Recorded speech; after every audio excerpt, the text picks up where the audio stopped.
अब आज लोग सवाल उठा रहे हैं, चुनाव आयोग ने ऐसा किया, चुनाव आयोग मोदी के कार्यकर्ता की तरह काम कर रहा है। पुलिस भी तो भारतीय जनता पार्टी के कार्यकर्ता की तरह ही काम कर रही है। पूरी की पूरी नौकरशाही सत्ता के हाथों की कठपुतली बन गई है। लेकिन आज हम ये क्यों कह रहे हैं? ये तो उसी दिन तय हो गया था जब चुनाव आयुक्तों की नियुक्ति के मामले में सुप्रीम कोर्ट के चीफ जस्टिस का नाम हटा करके एक केंद्रीय मंत्री का नाम रखा गया।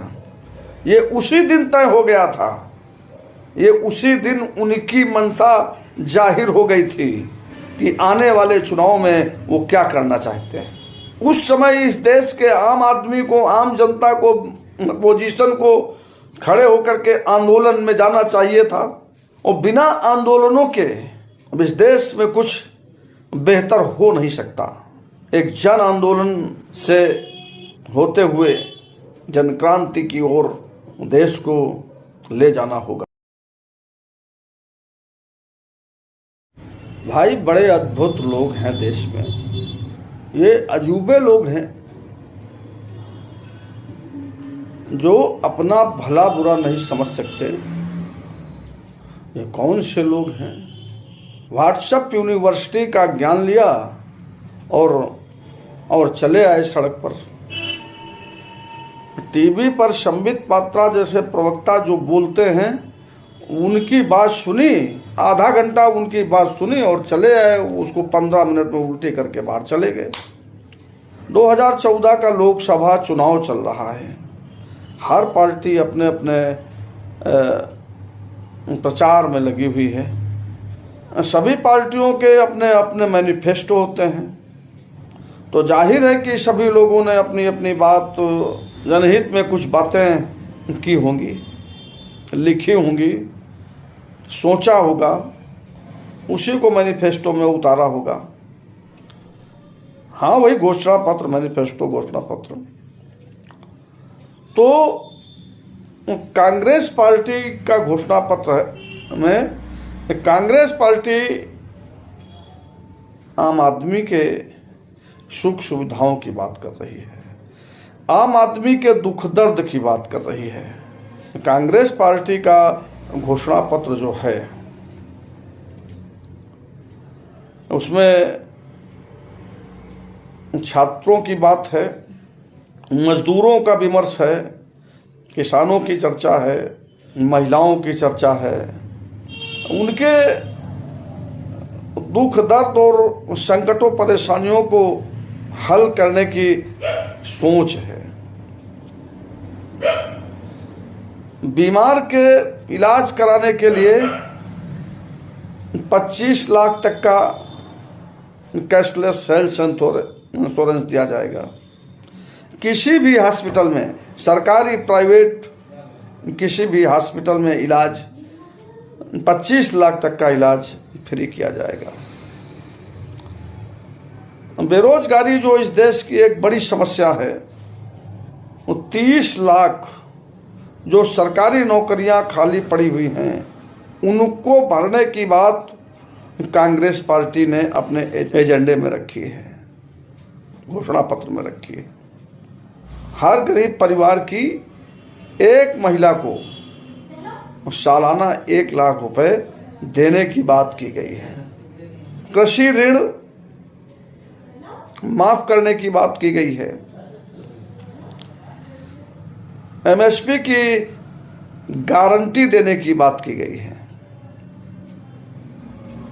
घोषणा पत्र मतलब होता है वायदा, जनता के साथ वायदा कि अगर हम सत्ता में आएंगे तो ये करेंगे। सामाजिक न्याय और आर्थिक न्याय के लिए जातीय जनगणना की बात भी कांग्रेस पार्टी ने की है। और कांग्रेस पार्टी के सारे नेता अपने हर भाषण में,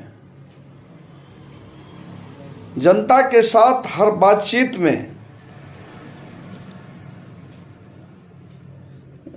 उन बातों का जिक्र भी कर रहे हैं कि अगर हम सत्ता में आए तो ये घोषणा पत्र मेरा लागू होगा। विद्यार्थियों के लिए शिक्षा समाप्त होते ही अप्रेंटिस और अप्रेंटिस के साथ 1 लाख रुपए देने की बात भी कांग्रेस पार्टी ने की है, और वो समाज के आखिरी आदमी तक अपनी बात ले जाने के लिए लगातार लगे हुए हैं। भारतीय जनता पार्टी का घोषणा पत्र जो है उसकी कहीं चर्चा नहीं हो रही है। उनके नेता ना तो घोषणा पत्र की बात कर रहे हैं और ना ही रोजगार, स्वास्थ्य, शिक्षा, भूख, गरीबी, किसान, मजदूर की कोई बात कर रहे हैं। वो अपने हर भाषण में हिंदू मुसलमान कर रहे हैं, जो उनका शुरू से आज तक का सबसे बड़ा हथियार रहा है, और उसी के सहारे ये सत्ता में आए हैं। राम मंदिर, गाय, गोमांस आदि आदि। हमारे देश के माननीय प्रधानमंत्री नरेंद्र मोदी जी जिस तरह के भाषण दे रहे हैं, एक शब्द देश के आम नागरिकों की दिक्कतों, परेशानियों, समस्याओं पर कहीं फोकस नहीं है। अब वो देखो किस स्तर तक बचकानी और घटिया बातचीत पर उतरे हुए हैं। कहीं कहते हैं कांग्रेस का घोषणा पत्र मुस्लिम लीग की कॉपी है, नकल की गई है। कहीं कहते हैं कि वो आम आदमी के औरतों का सोना निकाल लेंगे, मंगलसूत्र उतार लेंगे। तुम्हारे पास मकान है, खेती है, वो छीन लेंगे और छीन कर मुसलमानों को दे देंगे। ये कांग्रेस के घोषणा पत्र में लिखा हुआ है। अगर आपके पास 2 कमरे हैं, 2 भैंसे हैं, तो उनका कहना है कि आपका 1 कमरा, आपकी 1 भैंस छीन कर मुसलमानों को दे देंगे। क्या ये संभव है? कि क्या ये यकीन करने लायक बात है? ये सत्ता में बैठा हुआ मानसिक रोगी, कुंठा का शिकार आदमी ये क्या बोल रहा है उसे खुद पता नहीं। बजरंग बली के नाम पर, जय बजरंग बली, राम के नाम पर, पाकिस्तान के नाम पर, हिंदू राष्ट्र के नाम पर, ये सारी बातें करने का उनके पास वक्त है। गालियां गिन करके संख्या बताने का वक्त उनके पास है। रोटी की बात करने के लिए उनके पास समय नहीं है। रोजगार की बात करने के लिए उनके पास समय नहीं है। चाइना देश के एक बहुत बड़े हिस्से में अंदर घुस आया है, उस पर बोलने के लिए उनके पास समय नहीं है। वो जानबूझकर ऐसा करते हैं या वो जानते हैं कि हमारी इस तरह की बचकानी बातों पर उनका एक वोटरों का वर्ग है जो खुश होता है और ठहाके लगाता है, हंसता है। अरे मोदी साहब, अरे मेरा नेता, मोदी जैसा दूसरा कोई नहीं। 140 करोड़ जनसंख्या वाला, नागरिकों वाला यह देश, जहां रत्न ही रत्न हैं, मेधा की कोई कमी नहीं है, भरे पड़े हैं लोग। लेकिन भक्तों से बात करो तो भक्त ये कहते हुए मिलते हैं कि कोई है भी तो नहीं मोदी के बाद। मोदी गाली दें, गाली ही दे रहे हैं। मोदी गर्दन काट दें, मोदी आग लगवा दें, मोदी जनसंहार करवा दे, लेकिन कोई है नहीं।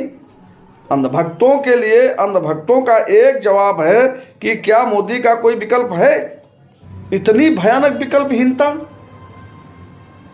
कि विकल्प ना होने की स्थिति में देश खत्म कर दिया जाए, देश खत्म हो जाए।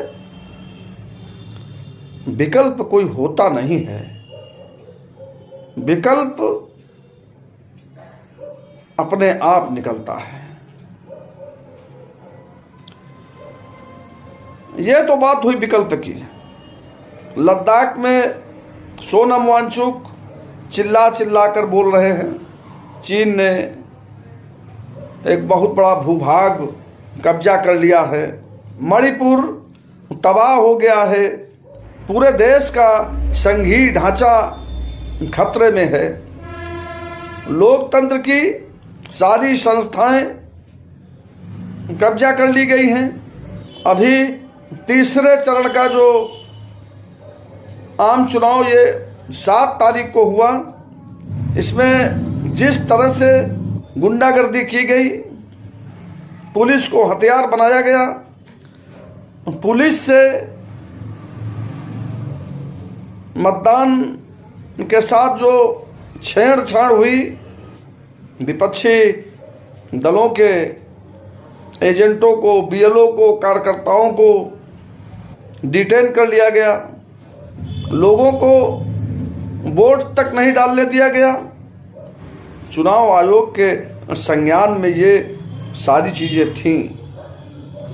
अब आज लोग सवाल उठा रहे हैं चुनाव आयोग ने ऐसा किया, चुनाव आयोग मोदी के कार्यकर्ता की तरह काम कर रहा है, पुलिस भी तो भारतीय जनता पार्टी के कार्यकर्ता की तरह ही काम कर रही है।